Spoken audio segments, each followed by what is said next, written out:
ya Banamboka.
Monsieur le Premier Président de la Haute Cour militaire, mon général, la police d'audience est rangée pour vous rendre des honneurs et vous présenter les prévenus qui comparaissent à l'audience de ce jour. Commandant poste d'audience, adjudant-chef Timbango Tadio, Serge. Armes aux pieds, prêt pour l'audience et reprise. À présent, mon général.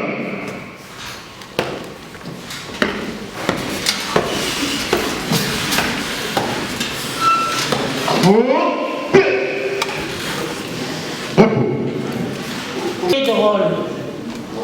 Audience publique de la Haute Cour militaire de ce jeudi 27 août 2026, siégeant en matière répressive au premier degré dans la salle habituelle de ces audiences, située au rez-de-chaussée du nouveau palais de justice, au croisement des avenues des Bâtonniers et Pungu à Kinshasa-Gombe. Affaire en continuation. RP numéro 060/2026, en cause l'auditeur général, le ministère public et la Haute Cour militaire et partie civile la République démocratique du Congo. Contre le général d'armée Chiwewe Songé Sacristian, général John Numbi Banzatambo en fuite, général-major Niemo Koufou Maurice, général de brigade Chinyabouuma Kamokinde John, général de brigade Ngoïwa Kabila John, général de brigade Sangwa Mohamed John, colonel Mukombozi Zaindagi, colonel Sangwa Lumbu Pati, colonel Chinabo Kenge Christophe en fuite et M. Pascal Niembo Muyumba en fuite.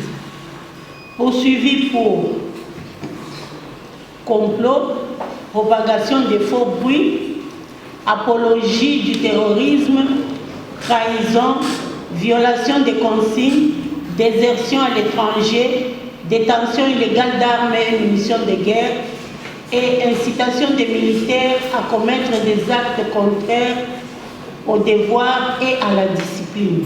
Fait à Kinshasa le 18 août 2026.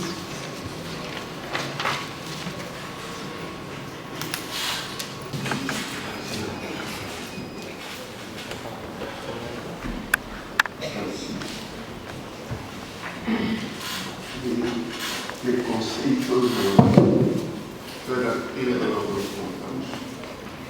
Votre honneur, Monsieur le Premier Président, mon général, pour le général d'armée Christian Chiwewe, maître Parfait Kanyanga, avocat, conjointement avec maître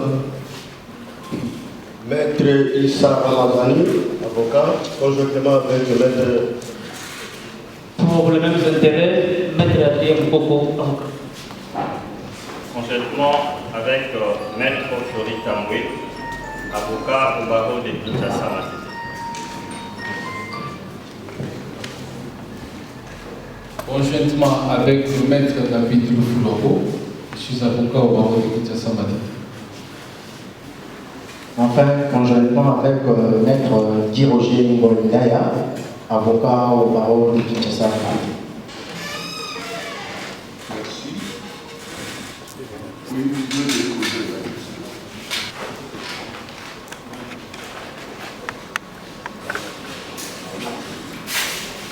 Vos pensées sont là.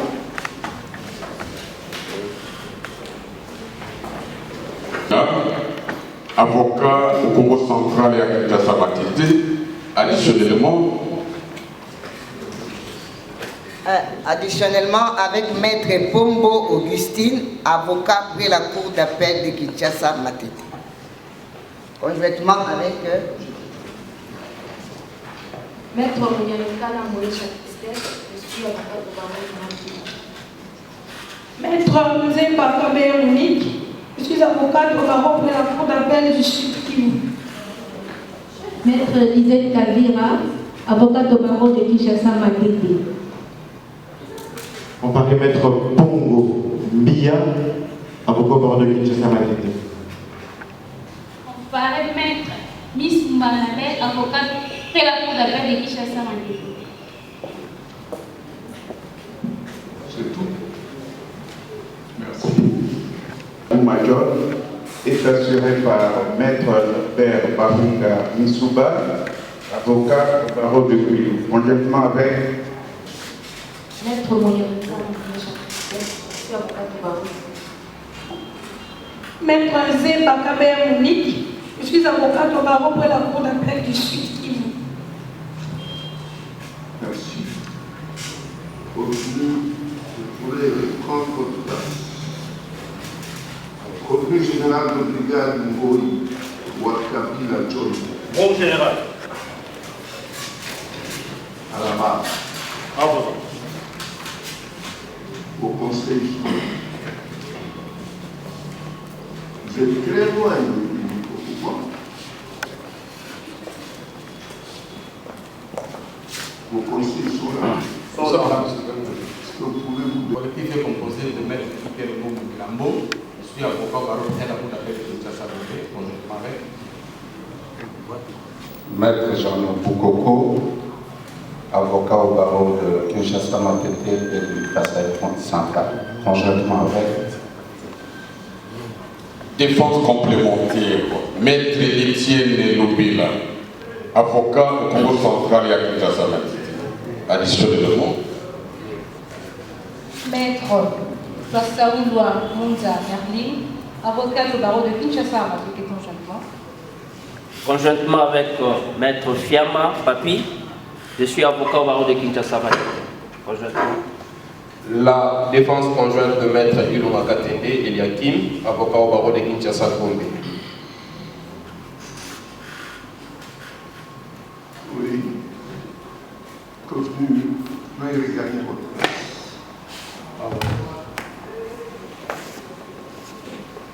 Qui est le précédent dans le collectif? Merci. Revenu général de brigade Sangwa Mouemé John. Bonjour.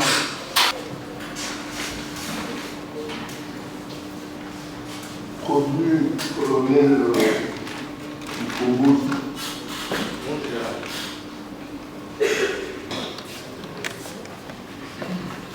Monsieur le Président, la défense collective du général Sangwa est assurée par Maître Mukunda Lubamba, avocat au barreau de Kinshasa Gombe, conjointement avec Maître Junior Ipaki, avocat au barreau de Kinshasa Gombe. Avocat au barreau de Maître Nzemba Kabe Monique, avocat au barreau près la Cour d'appel du Sud. Merci. Vous pouvez gagner votre place. Revenu colonel du Congo.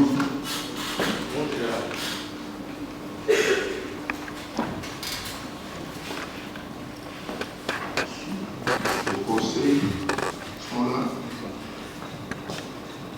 Monsieur le Président, votre honneur, la défense du colonel Guy Mukombozi Zaïnda. Monsieur le Président, votre honneur, la défense du colonel Guy Mukombozi Zaïnda est assurée par Maître Norbert Bahunga Misuba, avocat au barreau de Kouilou, conjointement avec Maître Patrick Amani Boume, avocat près la Cour d'appel de la Tchoko.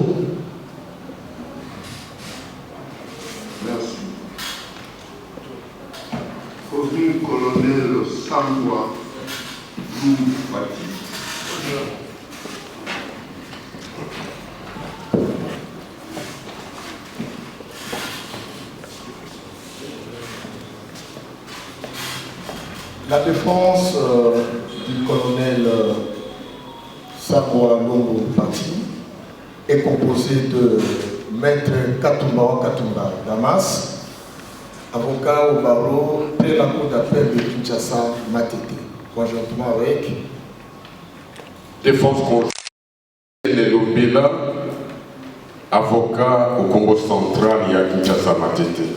Défense additionnelle. Maître Toissaoulou Akunza. Merci. Vous pouvez vous asseoir. L'audience de la fois passée,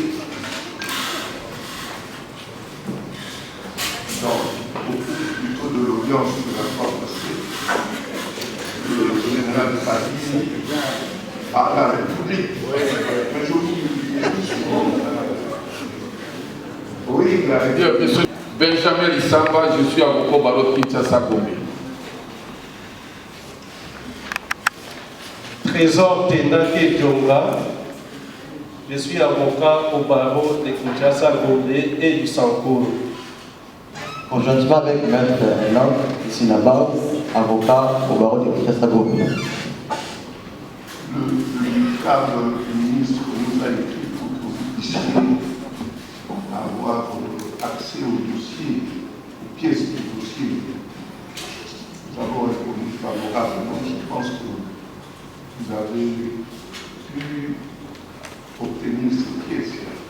Monsieur le Premier Président, qu'il vous plaise maintenant d'instruire les greffes pour que nous puissions avoir accès à ces pièces justement. Ah bon? Sans frais. Oui, mais parce que c'est la République. Oui, je sais que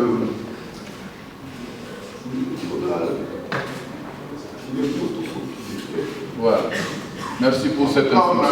Répondu favorablement. Nous allons y accéder dès après cette audience. Merci beaucoup. Monsieur le commissaire général, je dis que en mission, et au cours de cette audience, nous avons écouté les moyens d'être revenus.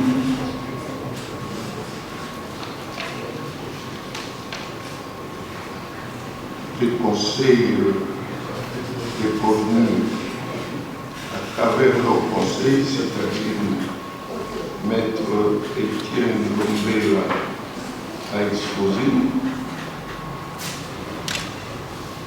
Madame Zeba aussi l'a fait pour le compte du général de brigade Chinamouma.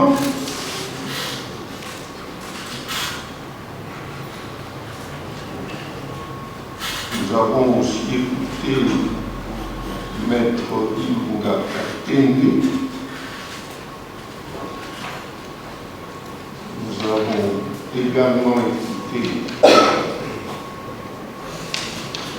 maître Peter Ngomo pour le compte du revenu général de brigade Ngoi Kabila.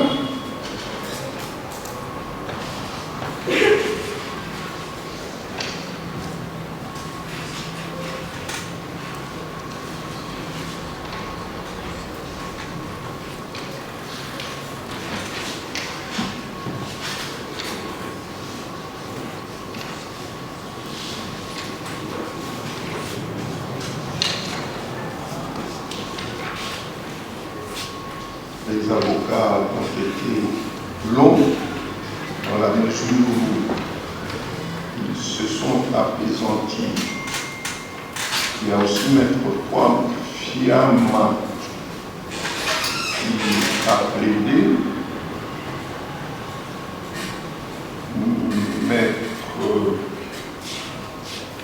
Lubunda Lubamba pour le compte du général de brigade Sangwa, Maître Mouniré Kana l'a également fait. Tous, attendez, il y a aussi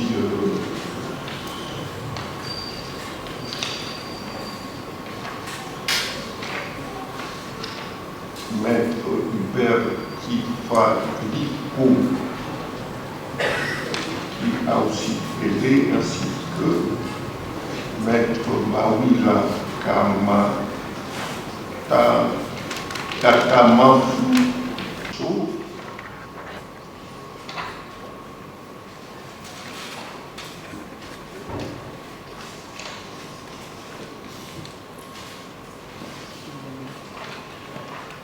Chacun s'est appesanti sur certains points, notamment le procès-verbaux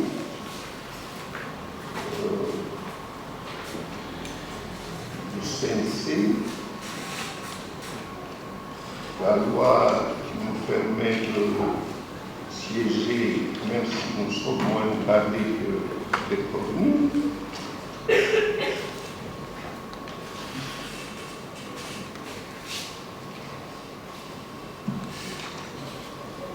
Et la cause avait été renvoyée contradictoirement à ce jeudi 27 août 2026 pour que nous puissions imputer la réplique du ministère public à tous ces moyens qui ont été développés, en commençant par Maître Parfait et pour terminer par Maître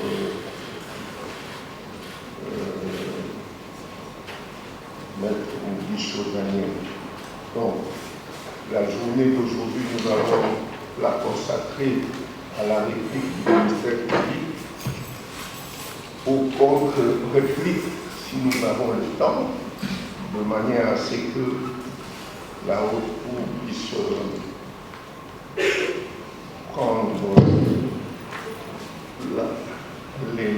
la cause en délibéré, c'est-à-dire la haute cour puisse se préparer à répondre aux uns et aux autres. Ministère public, si vous êtes prêts, je vous remercie. Monsieur le Président, distingués juges, je vous remercie très sincèrement de nous avoir accordé la parole en vue de réagir aux différents moyens soulevés par les avocats de la défense, lesquels moyens sont aux yeux de l'officier ministère public infondés et de nature à retarder le cours normal du procès. Et vous allez vous en rendre compte. Et je suis convaincu d'une chose, vous allez recevoir ce moyen, n'est-ce pas, conformément au prescrit l'article 246 du Code judiciaire militaire, mais vous allez le déclarer non fondé. Et je vais le démontrer tout à l'heure. Mon schéma est très simple. Je vais commencer par une introduction, c'est-à-dire relever tous les moyens soulevés par les avocats de la défense. Dans un deuxième point, les développer, c'est-à-dire donner le contenu de ce moyen. Et dans un troisième point, donner la position de l'officier ministère public. Et je vais terminer par une conclusion. Et je vais disposer, pour les avocats ont l'habitude de le dire. Conformément au prescrit de l'article 246 alinéa 2 du Code judiciaire militaire, les prévenus général d'armée Christian Chiwewe Tsongesa, général-major Maurice Niembokoufi, général de brigade Chinyabuma Kamukinde John, général de brigade Ngoiwa Kabila John, général de brigade John Sangwa et le colonel Mukombo Zaindagi ont, chacun en ce qui le concerne, et agissant par le biais de leurs conseils respectifs, déposé des mémoires uniques dans lesquelles ils soulèvent les exceptions ci-après. 1. Agissant pour le compte du général d'armée Christian Chiwewe Tsongesa, ces conseils soulèvent les exceptions ci-après.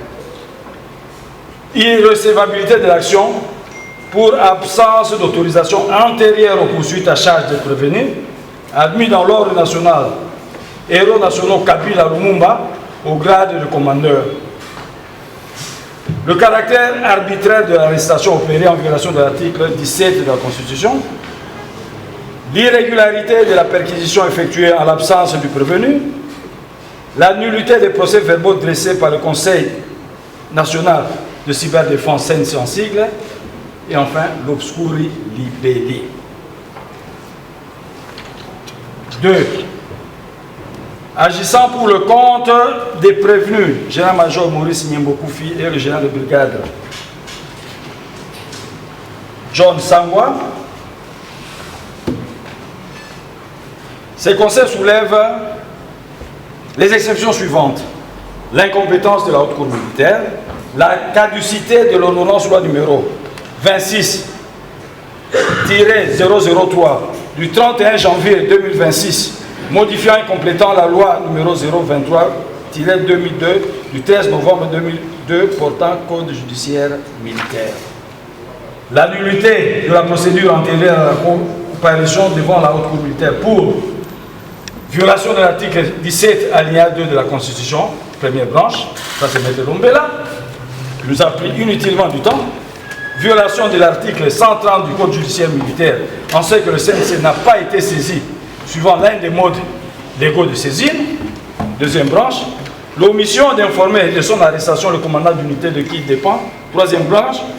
Violation de l'article 48 du code de procédure pénale, quatrième branche.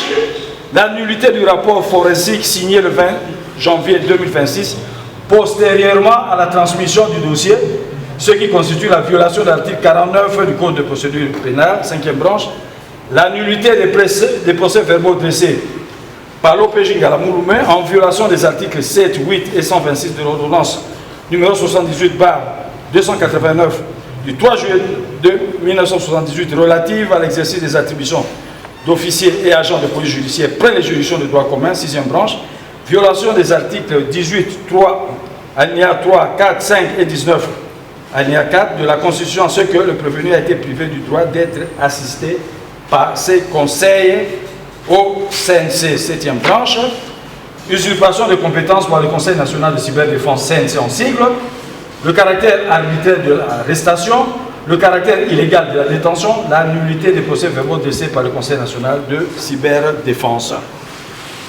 Pour le compte du général de brigade Ngoïwa Kabila John, l'un de ses conseils, maître Peter Ngomo Milambo, soulève les exceptions suivantes.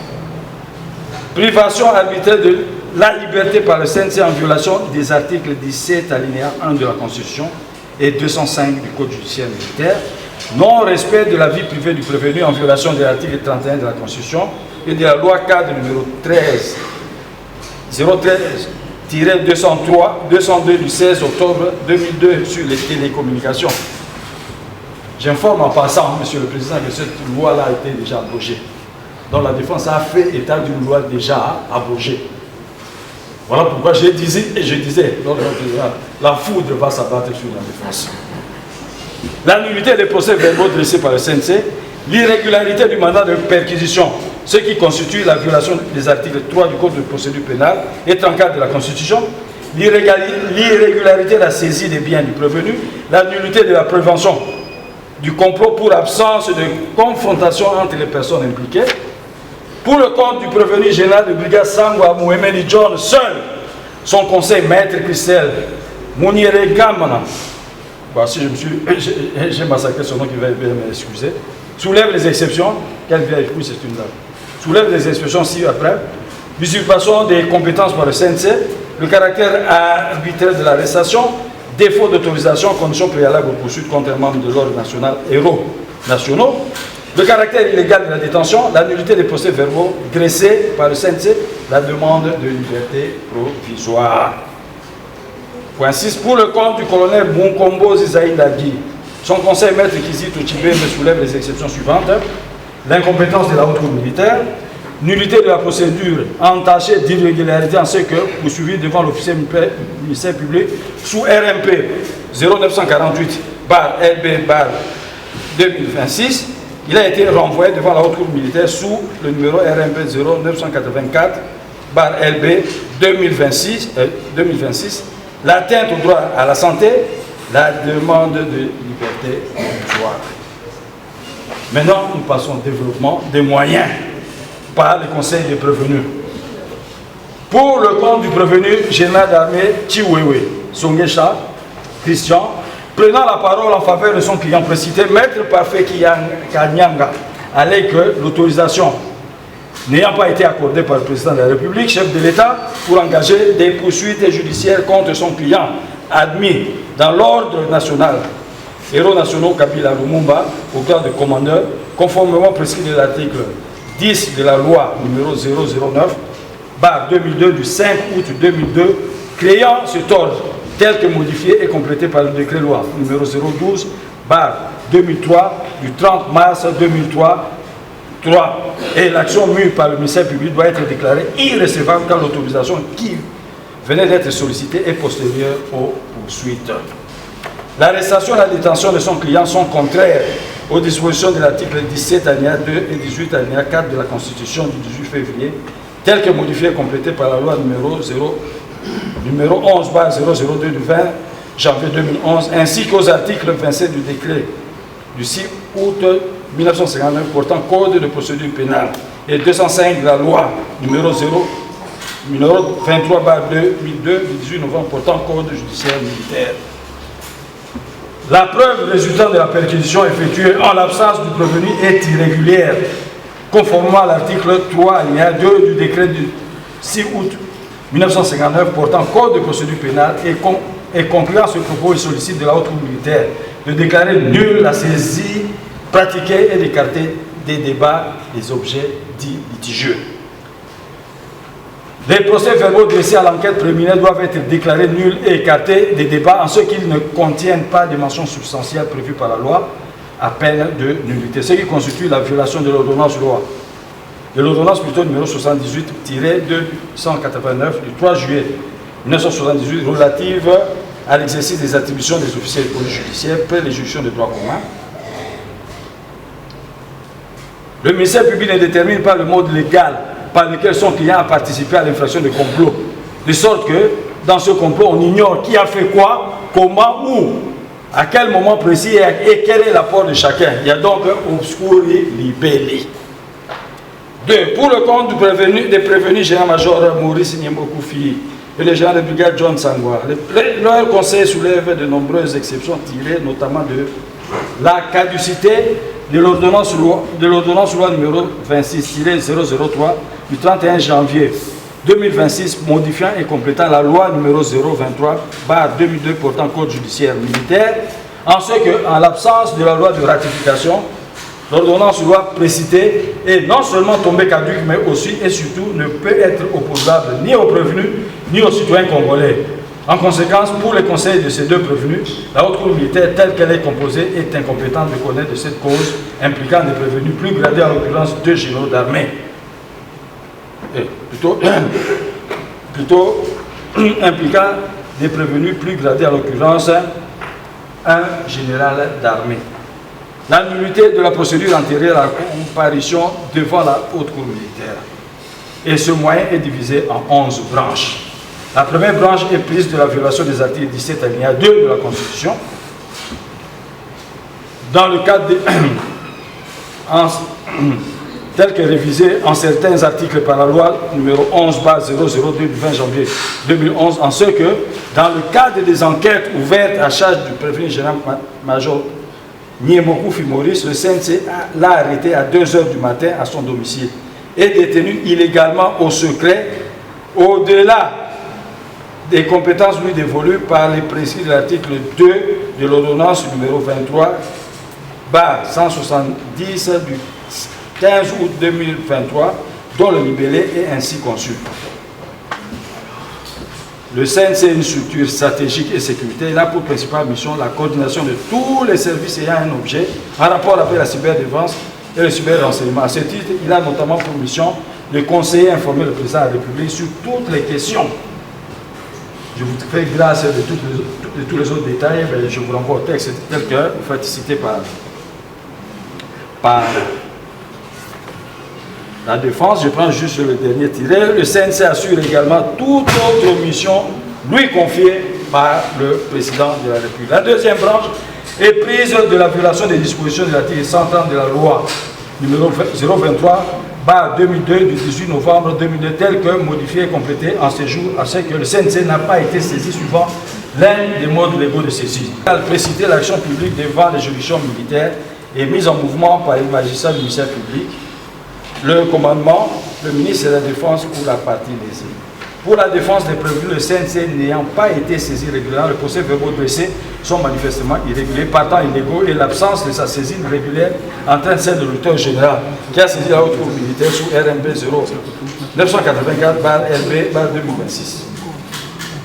Le CNC renchérit la défense des deux prévenus a plutôt été saisi comme expert par le procureur de la République près du tribunal de grande instance de la Gombe en vertu de la réquisition à expert numéro 0525 RMP 481 non 4829/Pro/21/BAS du 10 mars 2025 et en tant qu'expert, le CNC devait se borner à exécuter les devoirs de Presley, à savoir rechercher activement dans le cyberespace, support électronique et téléphone, les données, images, messages messages écrits et sonores liés aux faits susmentionnés, établir des rapports forensiques, poser tout acte légal et utile à l'accomplissement des devoirs sur prescrits, exécution ponctuelle et à extrême urgence. La troisième branche est prise de la violation de l'article 163 de la loi 023/2002 du 18 novembre 2002 portant code judiciaire militaire tel que modifié et complété à ce jour, en ce que le ministère public a engagé des poursuites à charge des prévenus sans en informer préalablement le commandant de l'unité dont ils dépendent. Quatrième branche est prise de la violation de l'article 48 du décret du 6 août 1959 portant code de procédure pénale tel que modifié et complété à ce jour, en ce que le CNC a, au lieu de prêter serment, de prêter son ministère au procureur de la République près du tribunal de grande instance de la Gombe, conformément au terme de la réquisition à experts pré-rappelés, a plutôt sans nulle compétence judiciaire ouvert des enquêtes judiciaires contre les prévenus, lesquelles enquêtes ont conduit à leur arrestation et détention illégale, se substituant ainsi à l'autorité judiciaire qu'il avait requis en qualité d'expert en date du 10 mars 2025 et qui attendait des rapports forensiques. La cinquième branche est tirée de la nullité du rapport forensique du prévenu général-major Niembos, coup fut signé en date du 20 janvier 2026 par M. Lyongo Moumanza, postérieurement à la transmission du dossier à l'auditoire général, ce qui constitue la violation des principes de l'article 49, alinéa 1er du décret du 6 août 1959, portant code de procédure pénale tel que modifié et complété à ce jour. La sixième branche est tirée de la nullité des procès-verbaux d'audition dressés par l'OPJ Galamou Mouimba Didier en violation des dispositions des articles 7, 8, 19 et 126 de l'ordonnance numéro 78-289 du 3 juillet 1978 relative à l'exercice des attributions d'officiers et agents de police judiciaire de droit commun. Les dispositions légales invoquées par la défense stipulent ce qui suit l'article 7 dans le ressort de chaque tribunal de grande instance et quelle que soit l'étendue de leur compétence territoriale, les officiers de police judiciaire ne peuvent exercer effectivement les attributions attachées à leur qualité d'officier de police judiciaire ni se prévaloir de cette qualité qu'après y avoir été personnellement habilité par le procureur de la République, du ressort est prêté entre ses mains verbalement ou par écrit le serment suivant: je jure fidélité au président de la République, obéissance à la Constitution et aux lois de la République, de remplir fidèlement les fonctions qui me sont confiées et d'en rendre loyalement compte à l'officier du ministère public. L'article 8, je vous dispense de la lecture. L'article 19, tout procès verbal établi par un officier de police judiciaire non habilité ou n'ayant pas prêté serment ou dont l'habilitation a été suspendue ou retirée nul est devenu de fait. Article 126, les officiers de police judiciaire énoncent leur nom, poste-nom, leur fonction principale ainsi que leur qualité d'officier de police judiciaire. Pour n'avoir pas mentionné intentionnellement son numéro d'identification d'habilitation sur l'entête des procès verbaux qu'il a dressés ou pour ne les avoir pas clôturés par le serment écrit, la défense demande à la haute cour militaire de constater que Galamou s'est attribué frauduleusement la qualité d'OPJ et partant de déclarer nul, à tout le moins, d'écarter des débats tous ces procès-verbaux. La septième branche est prise de la violation de l'article 17, alinéa 3, 4, 5 et 19, alinéa 4 de la Constitution et des articles 148 et 149 du Code judiciaire militaire, en ce que les prévenus ont été privés de leur droit de se faire assister par les conseils choisis par eux-mêmes au CNC de droit d'entrer en contact avec leur famille et ont été placés en garde à vue pendant plus de 6 mois. La huitième branche est prise de la violation des dispositions de l'article 17 alinéa 2 de la Constitution et de l'article 195 de la loi du 18 novembre 2 portant code judiciaire militaire tel que modifié complété à ce jour, en ce que placé sous les liens d'un mandat d'arrêt provisoire et conduit à la prison de Ndolo par l'auditoire général en date du 13 janvier sous RMP 0984. Le prévenu général-major a été interrogé en date du 5 février 2026, alors qu'au terme de l'article 195 du code judiciaire militaire, le magistrat instructeur ne peut décerner un mandat d'arrêt qu'après interrogatoire et pour des faits punissables de 6 mois au moins de cette pénale. La 9e branche est prise de la violation des articles 61.5 de la Constitution 48 bis, portant criminalisation de la torture, en ce que les aveux contenus dans le procès verbal de l'audition du 10 juillet 2025 sont les résultats des tortures morales intentionnellement exercées au CNC sur le prévenu. La 10e branche est tirée de la nullité des procès verbaux dressés par le premier avocat général de forces armées Moua Osanzou le 5 février, le 13 mars et le 3 avril, sans référence du numéro 1, ce qui constitue la violation des articles 9, 19, alinéa 3, 61 de la Constitution, 196 et 188 du Code judiciaire militaire, le prévenu ayant été interrogé 22 jours après son arrestation. La 3e branche, enfin, est tirée de la nullité de la réquisition numéro AG-0071-2026, signée par le procureur, premier avocat général de forces armées Moubenga, Kassé d'Arthur, et du rapport d'expertise TMB du 16 février 2026. Pour le compte du prévenu général de brigade Tignaboum, leur conseil soulève de nombreuses exceptions tirées notamment de l'usurpation de compétences par le CNC. Maître Nzé Bakabeya soutient qu'aucun texte légal ne confère au CNC le pouvoir d'arrestation ni de détention. La mission principale du CNC créée par l'ordonnance numéro 23-170 du 15 août 2023 est la coordination de tous les services ayant un objet en rapport avec la cyberdéfense et le cyberrenseignement. Elle renchérit en alléguant que le commandant d'unité de son client, membre de l'ordre national, héros nationaux Kabila Lumumba, n'a pas été informé des présentes poursuites judiciaires engagées avant l'obtention de l'autorisation expresse des poursuites émanant du président de la République, ce qui constitue la violation à la fois des articles 163 du Code judiciaire militaire et 10 de la loi numéro 09/2022 du 5 août 2002 portant création de l'ordre national héros nationaux. Dans son deuxième moyen, le conseil du prévenu soutient qu'arrêté le 4 décembre 2025, son client a passé 62 jours dans un lieu tenu secret, sans contact avec sa famille et sans assistance de ses conseils, ce qui n'est pas conforme aux prescrits de l'article 18 de la Constitution, 146 et 148 du Code judiciaire militaire. Le troisième moyen est tiré de l'application de l'article 195 du Code judiciaire militaire, en ce qu'un mandat d'arrêt provisoire a été décerné contre le prévenu avant de l'avoir préalablement interrogé. Concluant, Maître Nzeba relève qu'en droit congolais, une procédure construite sur l'illégalité ne peut aboutir. Pour le compte du prévenu général de brigade Ngoïwa Kabila, son conseil Maître Peter Ngom soulève des exceptions tirées notamment de la privation arbitraire de la liberté par le CNC.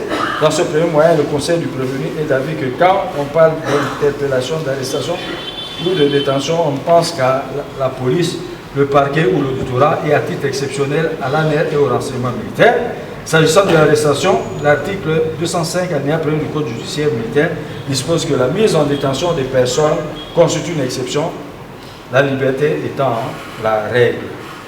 En violation de la loi, Maître Peter Ngomo renchérit que son client, le prévenu Ngoïwa Kabila, a été arrêté le 22 octobre 2025, auditionné 3 jours après, c'est-à-dire au-delà de 48 heures de la garde à vue. De son point de vue, le CNC pose des actes qui ne sont pas de sa compétence. Il y a aussi défaut de qualité d'OPJ dans son chef. Dans son deuxième moyen, l'avocat précité fustige la violation de la vie privée de son client, à qui le CNC a demandé ses téléphones, les mots de passe, ce qui constitue la violation des articles 31 de la Constitution 54 de la loi 4 013-202 du 16 octobre 2002 sur les télécommunications. Loi du reste abrogée. Le troisième moyen tiré de la nullité des procès-verbaux dressés par le CNC pour défaut de la qualité d'OPJ, Maître Peter Ngomo demande à la haute cour militaire de déclarer nul et de nul effet tous les procès-verbaux dressés par le CNC conformément à sa propre jurisprudence découlant des arrêts Maître Firmin Yangambi et Germain Katanga. Le quatrième moyen est tiré du rejet du rapport d'expertise non signé du CNC versé au dossier pour absence de serment conformément à la jurisprudence découlant de l'arrêt RP 464 rendu par la Cour militaire. Le cinquième moyen tiré de l'irrégularité de la saisie plutôt des biens du prévenu Ngoyoua Kabila pour violation des articles 47, alinéa 2 et 66 de l'ordonnance numéro 78, barre 289, du 3 juillet 1978 relative à l'exercice des attributions d'officiers agents de police judiciaire pour les juridictions de droit commun pour le compte du prévenu général de brigade Sangwa Mohamed John seul, son conseil maître Christelle Mouniere-Kana soulève les mêmes exceptions que celles soulevées par maître Nzeba pour le compte de prévenu Chiniabouma. Par conséquent, le développement s'avère superfétatoire. Pour le compte du colonel Mukombozi Zainagui, son conseil maître Kisito Chibembe développe le moyen ci-après. Il tire le premier moyen de ce que, appelé au téléphone par son chef hiérarchique, son client, qui s'est rendu à l'auditoire général, malgré son mauvais état de santé, a été retenu pour faire l'objet de poursuites judiciaires sous RMP 1948 par RB 2026, différent du numéro RMP 0984 LB par 26 repris sur la décision de renvoi et la citation à prévenu. Le deuxième moyen tiré de l'incompétence relation des personnes de la haute cour militaire de le juger son juge naturel étant la cour militaire. Et enfin, la troisième exception est tirée de la demande de liberté provisoire compte tenu de son mauvais état de santé. C'était très fastidieux, Monsieur le Président, au moins j'ai repris en quelques mots les différents moyens soulevés par la défense que l'officier militaire va désormais rencontrer. Voilà le moins venu que nous puissions donner notre position par rapport à tous les moyens soulevés par les avocats de la défense. Monsieur le Premier Président, honorable membre de la composition, le ministère public vous remercie de lui avoir accordé la parole en vue de rencontrer les préoccupations exprimées par les conseils des prévenus Chiwewe, Niembo Poufi, Sangwa Mohamedi, Chinabouma, Ngoyoua Kabila et Mukombozi Zaïna, en vue de permettre à votre but secours de la présente cause. La position du ministère public, Monsieur le Premier Président, honorable membre de la composition, ne sera pas due au sentiment. Elle ne sera fondée que sur la Constitution, la loi, la doctrine et la jurisprudence découlant des arrêts, tant de la haute cour militaire que de la Cour de cassation. Sur la caducité de l'ordonnance loi numéro 26/003 du 31 janvier 2026, modifiant et complétant la loi numéro 023/2002 du 18 novembre 2002 portant code judiciaire militaire tel que modifié et complété à ce jour.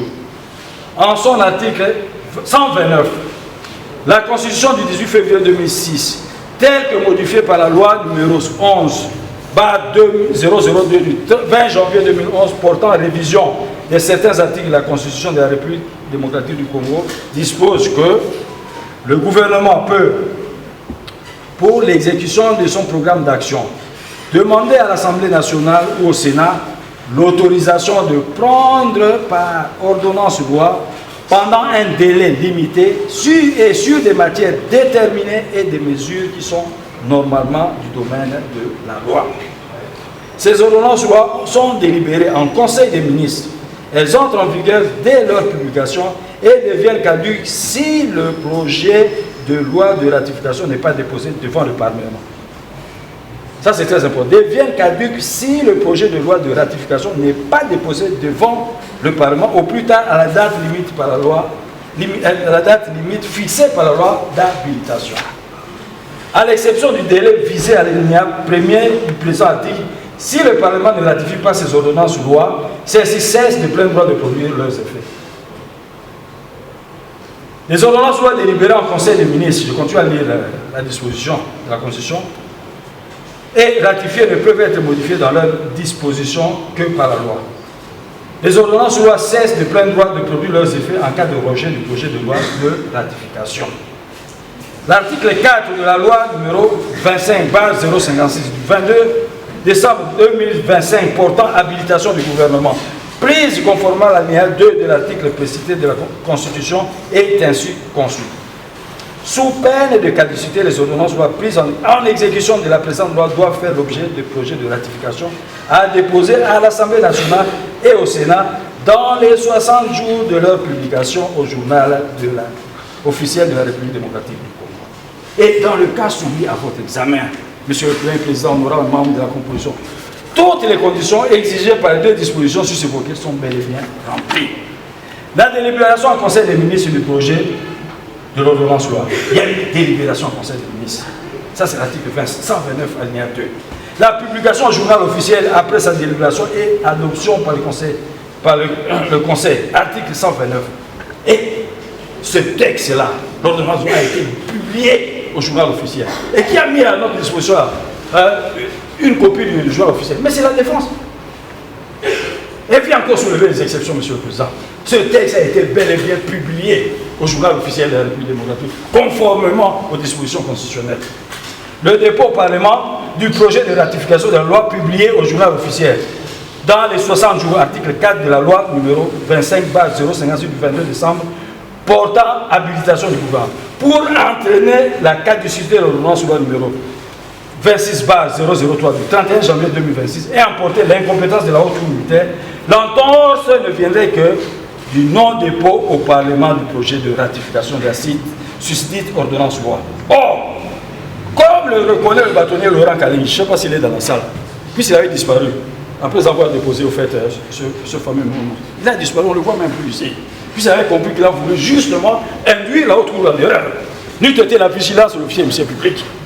Or, comme le reconnaît le bâtonnier Laurent Kaling, dans son propre tableau repris à la page 2 du mémoire unique déposé en faveur de ces deux clients, il a même fait un schéma là, un tableau, où il s'est bien expliqué. Mais sans même comprendre que non, lui-même, au fait, il était en train de scier l'arbre sur lequel il était assis. Il a donné de la matière à l'officier du ministère public.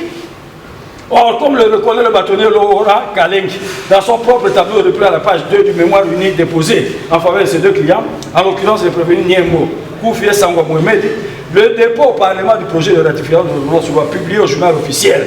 L'a été dans le délai de 60 jours, prescrit par la loi numéro 25/056 du 22 décembre 2025 portant habilitation du droit. Le mémoire unique confirme même que le Parlement a déjà ratifié la dite ordonnance de loi.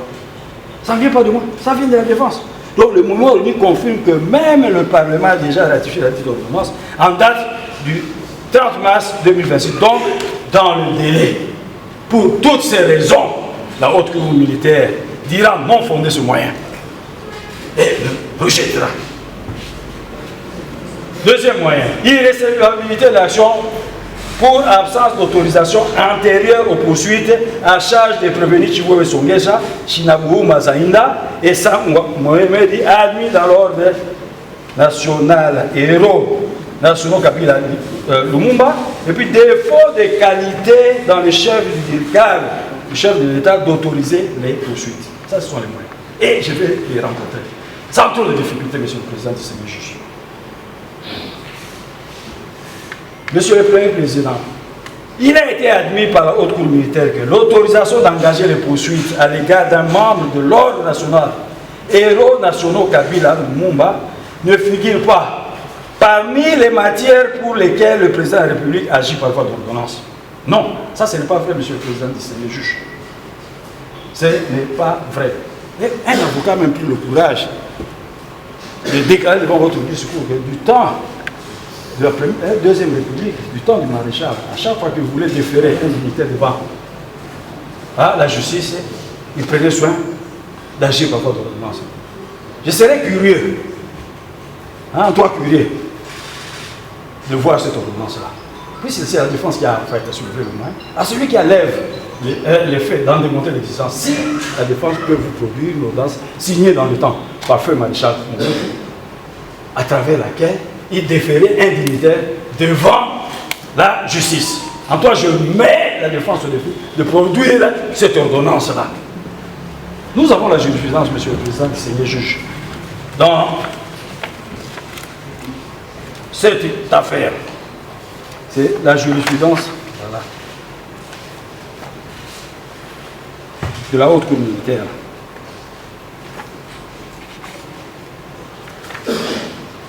Et je vais reprendre ce que j'avais dit à l'époque, puis ça venait de moi. Ce que j'avais dit à la haute cour militaire et donner la réaction de la haute cour militaire.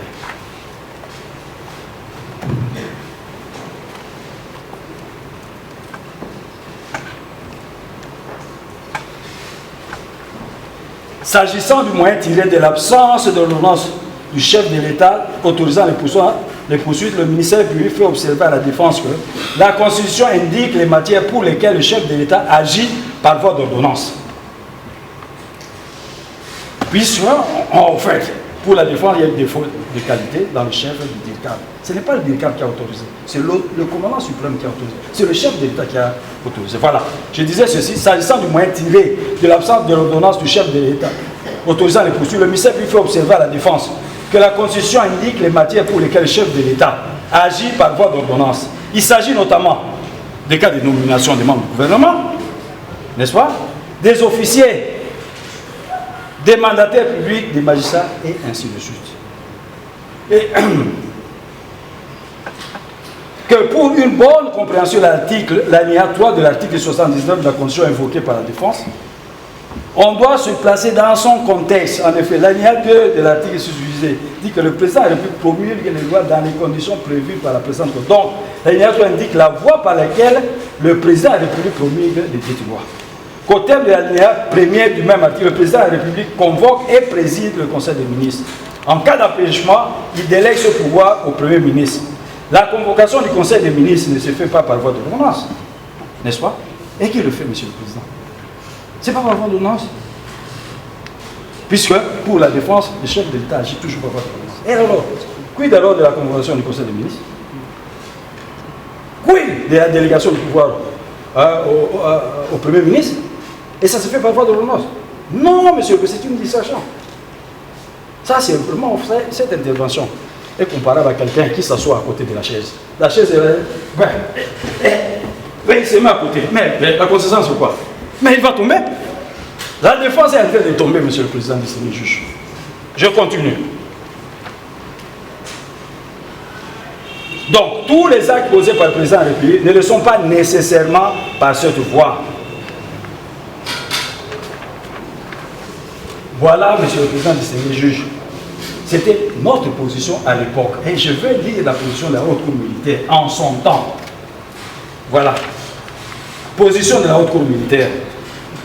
Je disais tout à l'heure que moi, en fait, je vais m'appuyer sur la Constitution de la République, la loi, la jurisprudence, la doctrine, n'est-ce pas? Et tout ce que je suis en train de dire, monsieur le président, c'est vérifiable. C'est vérifiable.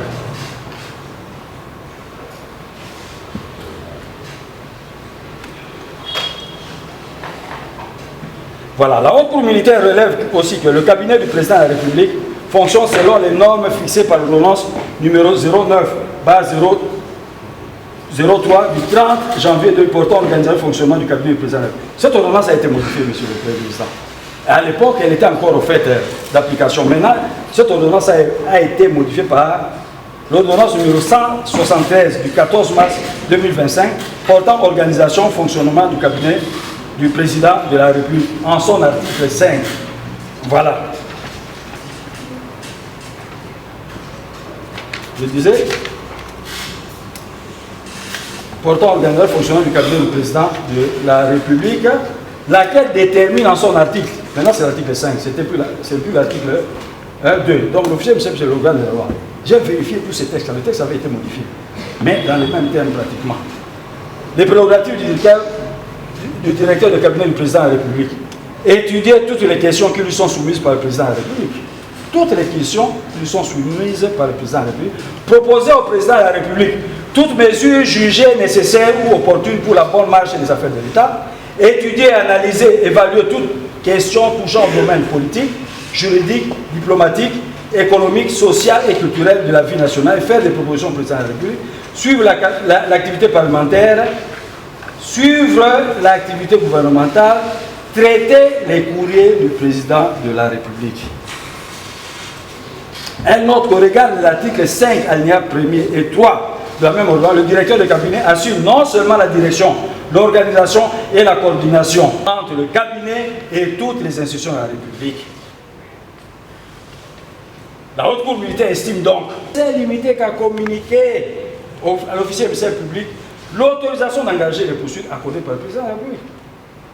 Puis c'est lui qui fait le point, monsieur le président du Sénat. Et ça ne vient pas de moi. C'est la jurisprudence de la haute cour militaire dans l'affaire dite Ingila. Voilà. J'ai l'arrêt Ingila avec moi. notifié à l'officier émissaire privé le 27e jour du mois de décembre, n'est-ce pas? Voilà, Monsieur le Président du Sénégal. Donc c'est un moyen irrelevant. C'est une distraction, Monsieur le Président du Sénégal. Le message lui ne parle pas en l'air. Donc je reviens sur tout ce que j'ai dit tout à l'heure et je vais continuer. Je disais qu'il a été admis par la haute cour militaire que l'autorisation d'engager les poursuites à l'égard d'un membre de l'ordre national, héros nationaux Kabila Lumumba, ne figure pas parmi les matières pour lesquelles le président de la République agit par voie d'ordonnance. C'est ça que je vais le dire tout à l'heure. Arrêt INJ, la RP 009/2018 du 12 décembre 2018, que la défense puisse noter et souligner au bic rouge, pour qu'elle ne revienne plus avec des distractions comme ça. L'article 10 de la loi numéro 009/2002 du 5 août 2002 portant création de l'ordre national, héros nationaux Kabila Lumumba, tel que modifié et complété par le décret de loi numéro 012/2003 du 30 mars 2000, ne détermine pas la forme de l'acte par lequel l'autorisation des poursuites est accordée par le président de la République. Je viens de le dire tout à l'heure. Yabanamboka.